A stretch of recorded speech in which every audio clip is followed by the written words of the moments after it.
Hey guys, my name is Danish and I'm here at RCB's auction table. As you see, it's empty. Everybody's left the room. In fact, right behind us, people are packing up, they're leaving. It's been a really long day. And today is special because RCB have truly tried to turn tables around and make sure we come back with a winning and great team IPL 2020. Let's go and talk to Mike and find out how the day went for them. I think it was pretty good for us. Of course, there were patches when they were sleeping and we were trying to wake them up.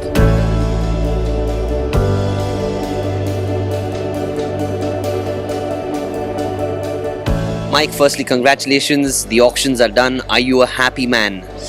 Yeah, very happy. To be fair, it pretty much went according to plan. So auctions don't always work that way, and we had to slow play it at times.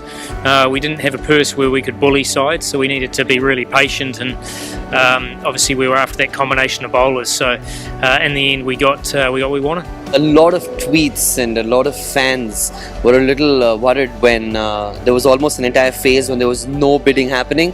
A lot of them want to know if you all went to sleep or what was the strategy there. Yeah, it was very much the fact that the players that we wanted, we couldn't really afford to bid on initially, because if we did, we knew we could be outbid. So we basically, every time a player got passed in, it was a good result for us. So other sides were obviously filling up their overseas and allowed us to have a dip at those guys later on. So we knew we wanted Stain, but we knew that if we put a bid on them early, it might have gone up to 3 or 4 crore, which would have had flow-on effects. And same with Udana. We thought Udana was going to be well sought after. So we sort of had to slow play that one a little bit as well. So yeah, look, in the end it worked out the way we wanted, but it did require some patience, which is not one of my main attributes. And also I think it goes with 2020, right? It's all exciting. Everybody wants it to happen really quick. Who are you most excited about from this auction in terms of the buys that we've had? Well, Aaron Finch. I think we want someone who takes the pressure off AB and Virat. So we've got a world-class player. So looking at the rankings, we've got three players in the top 5 in the world in terms of the last few years of T20 cricket. So that's exciting. Those guys play, then we'll see how that sort of shapes up. Obviously, Chris Morris is a really good addition in terms of that 3-in-1 cricketer. So he can bowl up front, he can bowl at the death, and he's got some power with the bat as well. Udana is exciting in terms of especially on sort of slower surfaces. We felt we wanted that. And Kane Richardson's sort of been one of the best bowlers in international T20 for a while. So we've got a really good mix of players. Josh Phillippe, to be fair, we never thought we'd get him at 20 lakh. We thought we'd have a bit of a dip. We had someone else in mind if he went too high, but to get him at 20 lakh, he's an excitement machine. So I'm sure RCB fans will look forward to seeing him if he gets an opportunity. If you had to summarize this team, what would you say?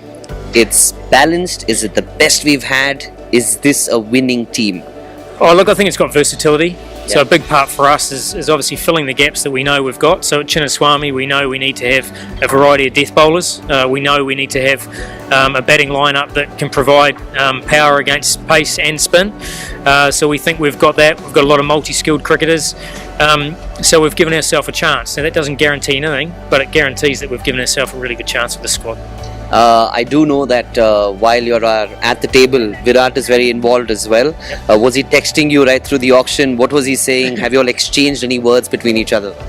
There's probably a couple of hundred messages there that we've exchanged over the last few hours. So what did he say about the auction? I think he thought we went to sleep in those middle couple of hours as well. He did. he was well aware of obviously what our planning was. So look, he's excited. He was obviously keen for us at the end as we were to get Udana and Stain, and as I said, we had to sort of slow play it to make sure we got the ones we wanted, but in the end, really good combination. Right, so the team is set now, the fans are ready, it's almost IPL time. What's going to be the journey from here up until the first toss and when we start playing? What happens in this period? Well, it starts tomorrow really, in terms of making contact with the players we've got as a support staff, getting together and making sure that the players are really clear in terms of the roles we want them to prepare for. So we don't want them turning up a couple of weeks before and not knowing what's going on. So we work backwards, obviously from the start of the IPL. Obviously put a camp in place. Once we get the start date confirmed, then obviously that'll be in play. But it's more about keeping in touch with the players and making sure they're well aware of expectations when they arrive. And before I let you go, a quick word to the fans who've been so incredible. They've been, rooting for the team right through this auction. They tried, in fact, sending you a couple of, coffee pills to make sure you guys wake up in that sleepy period. So, what message do you have for them? I think it's you judge any squad at the end of an auction, and I think at the end of the auction, RCB fans will be delighted with what we've got. Sure, there'll be players that you, as individuals, you prefer over others, but as a squad, we're really happy with what we've got, and as I said, we've got good variety, so can't wait for you guys to come and support us at Chinnaswamy and wherever you are.